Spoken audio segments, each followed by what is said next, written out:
So I'll get started in three, two, one. Okay. Hey everyone. Today for this episode, I'm joined with Cyrus Bhimani, a player on the Fusion team in BC. So yeah, hey Cyrus. Hi.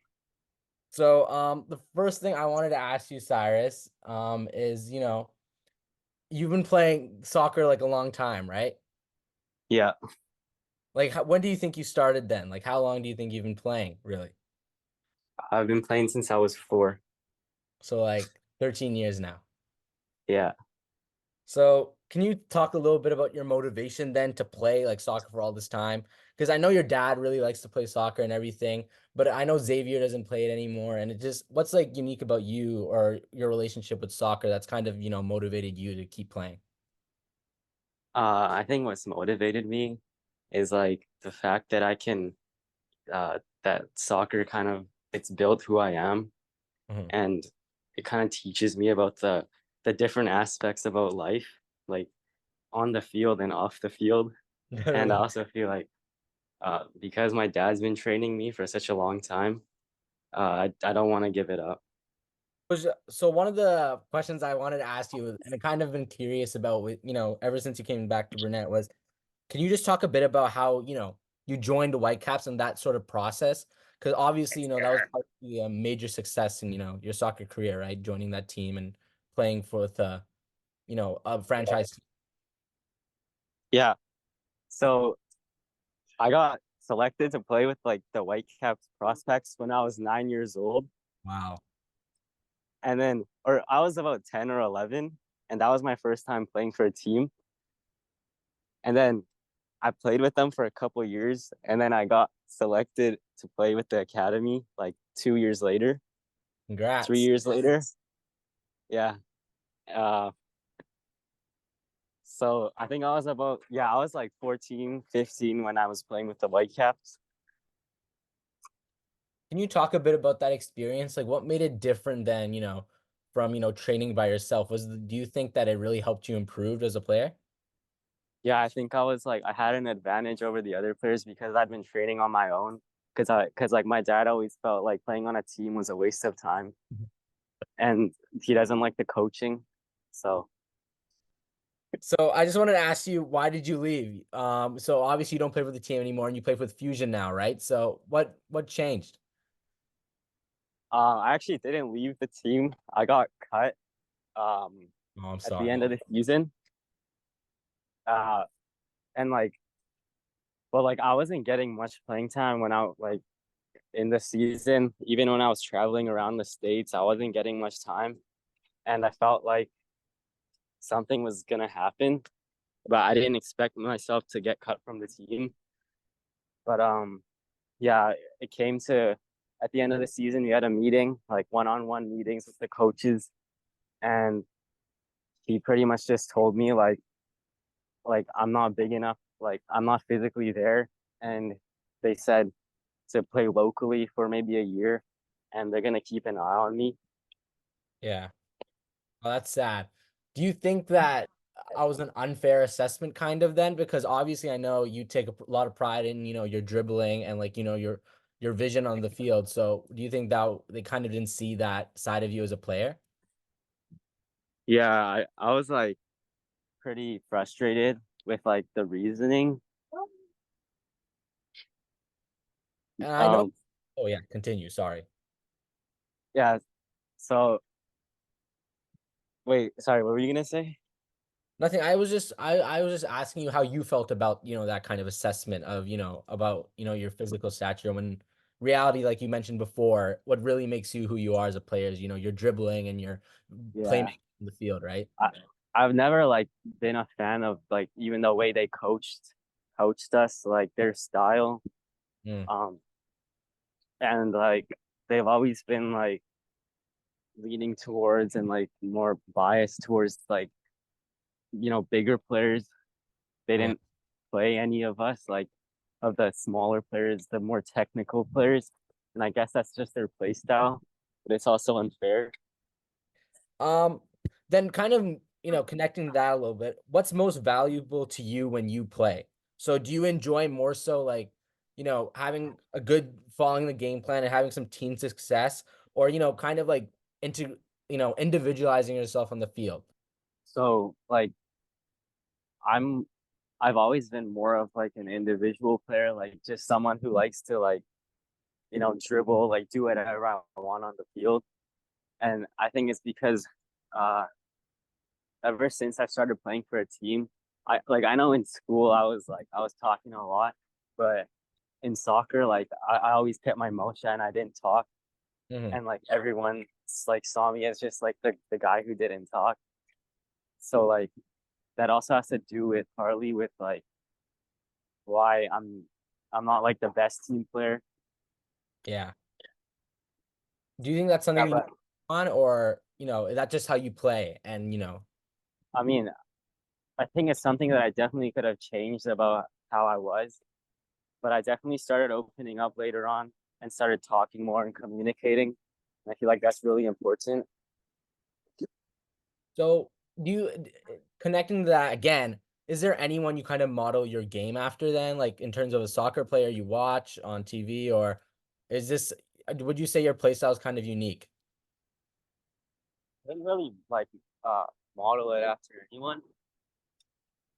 I always watch games and like study the game, but I don't really have a player I look up to. Yeah, definitely.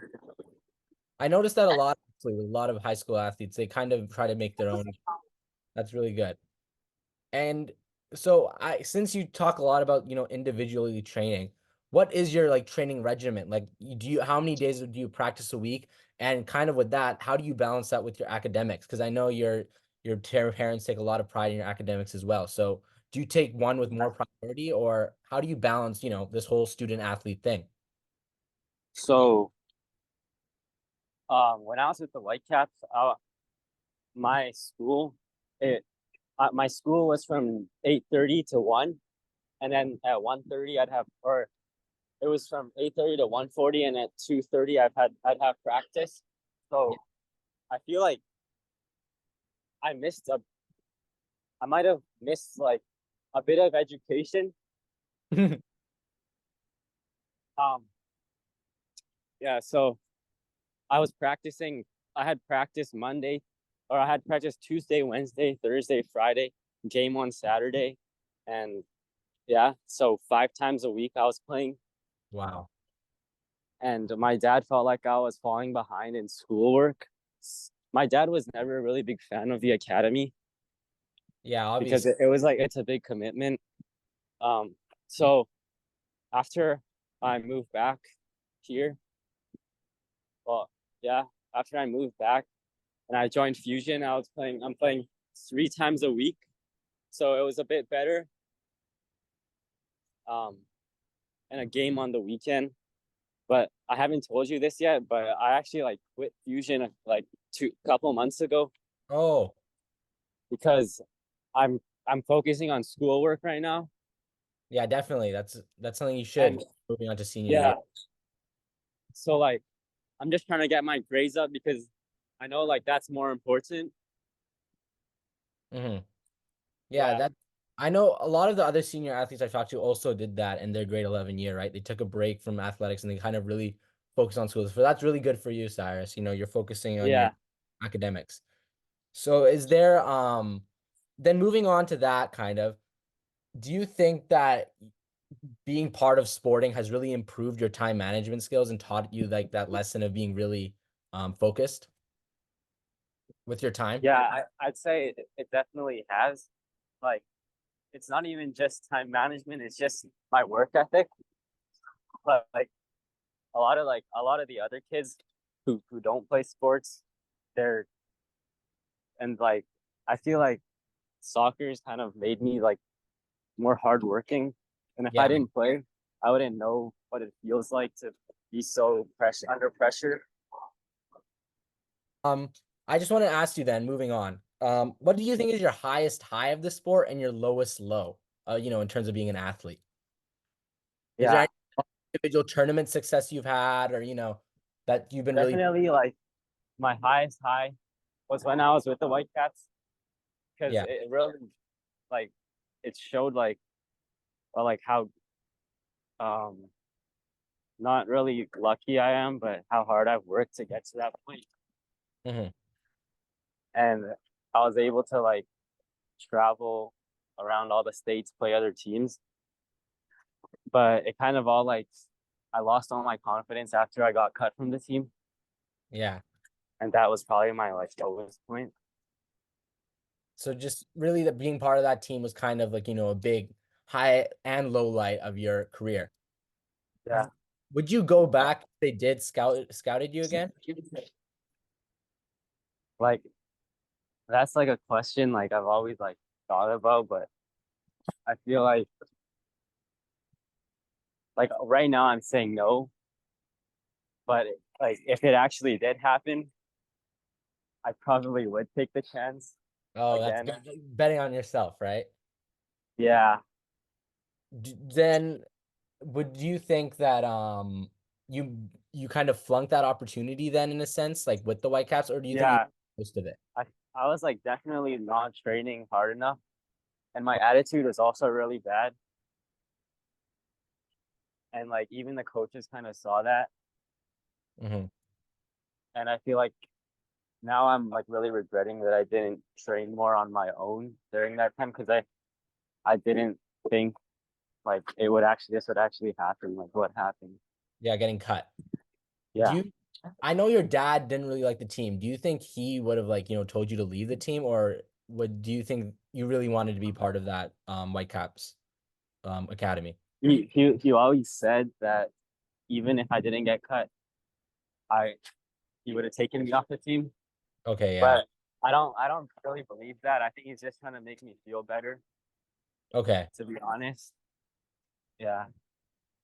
So, and then kind of my last question for you, when you kind of talked about this, if you went back to grade eight, would you change anything? And not even just with, your athletics, but also with academically or, maybe with other extracurricular sports. Like I know you play basketball too. So is there anything else you would change, kind of about your whole high school career? Do you have any big time regrets? And you've already talked about this. So if there's anything else you want to talk about, totally up to you. Yeah. Actually, something I would change in grade eight would probably be like focusing more on myself. I remember in grade eight, I would go out a lot Mm, and it wasn't always like the best people I was going out with as well. yeah. And I feel like that had an impact on like the following year, like the year I was playing with the academy. Yeah. Yeah. Maybe that's something I would change. Okay, that's good though. You realize what you need to work on. And I feel like it's really good. And you're really humble in that sense that you really understand what you could have done, but you don't really have big regrets. But Yeah, all right, thank you so much, Cyrus, for the interview. But yeah, yeah. no problem.